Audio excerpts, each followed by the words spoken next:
Today I'm going to be talking to you about perspective from the player's view, or what to look for out there when you're playing hockey from the bench. So I did a video earlier for the hockey fan out there that doesn't know the line changes or where the defensemen sit on the bench and the forwards and all that basic stuff. But now we're going into detail for the player. So if you're a player, I'm not sure if you've heard about this or not from your coaches, but I'm going to get right to it. So when you're on the bench, you gotta pay attention on the ice for the details. So what I'm telling you is every little thing that you could pick from the other team can be to your advantage. For example, when I used to play, one thing I used to do is always watch for the defenseman, the weakest one on their team. Maybe had a bad way to pivot. I'd use that to my advantage to go around. I'd watch also, because I played center, so I used to watch the referees, how they drop the puck. Not all referees drop the puck the same way, so you got to look for that. Another thing you can watch is the goalies. So goalies' weakness, I mean, coaches might watch a little, but mostly you can see something that the goalie's not doing right, and you could pick that and use that to your advantage to score. Maybe they're not moving quick enough from one side to the other, or maybe they're dropping early, so you could look for that, or maybe their glove is down.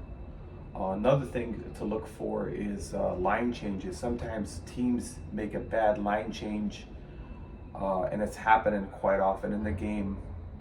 You could take advantage of that too. The other one is a certain player that might be just throwing the puck at the wrong time, right up through the slot area that you could pick off, or anything like that. So you have to watch from the bench. Even if you're tired, just keep your eye on the game and look for certain things instead of just sitting there and just chatting. Maybe chatting a good thing with a strategy with your line mates, that's good. But you got to have that focus in the game. So when you're on the bench, you're basically looking for any kind of weakness the other team has that might benefit you in the game.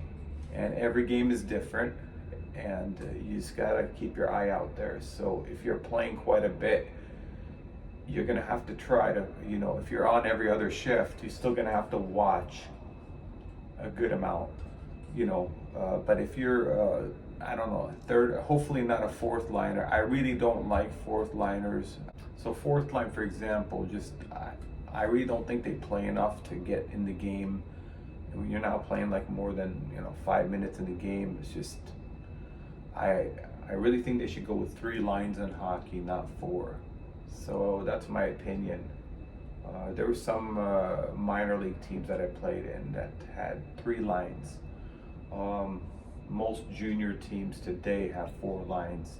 But back in the day, probably you're talking 60s or 50s, they only had 3 lines, even in the NHL. But now they added 4 lines, which gives the guys more breaks. So sometimes a coach will throw a 4th line out just to give the guys a break on the bench. Their first and second line is maybe getting worn out, so they'll throw a 4th line out, and that's a checking line. Usually they're just there to be tough along the boards and wear out the other team. Basically a 4th line, that's their thing. If they can get in and get a chance to score, they will try, but obviously the skill level from a first liner to a 4th liner is pretty big. So in the NHL, usually first and second line guys are getting paid more. Obviously they're going to play more, so that's how it works. And moving up through the lines, you could, if you're showing a big impression on the coach and the practices, and you're really gelling with the other line mates, they're probably going to move you up. It could be in juniors, could be in college hockey, could be anywhere. So if you're outworking the other guys in practice, you might move up. So if you're one of those guys that's in the 4th line or 3rd line and you want to move up, probably the way to do it is do that little extra in practice that might draw the attention to the coach or the assistant coach, and they're like, hey, you know what, we got to give this guy a chance. He's been working hard. He's really doing well. So let's give them a chance. And so that's one thing. The other thing I gotta mention, so if you're sitting on the bench, watch for something that agitates the other team, that you could draw a penalty out of it. It could be anything small. If you see a guy that just, you do a little something and it just throws them off, I mean, that's your advantage right there. Or intimidation's another thing. So sometimes players will get intimidated and they just won't play their game. So if you have it, I mean, not saying go and hurt someone or anything, just but intimidate in a way. I'm not saying trash talk, but there's a way you can intimidate the other team, and that's also, you gotta look for those from the bench. So this is why I'm making this video, to educate the players out there that might not have gotten any information from their coach about what to do from the bench. There's a lot to it.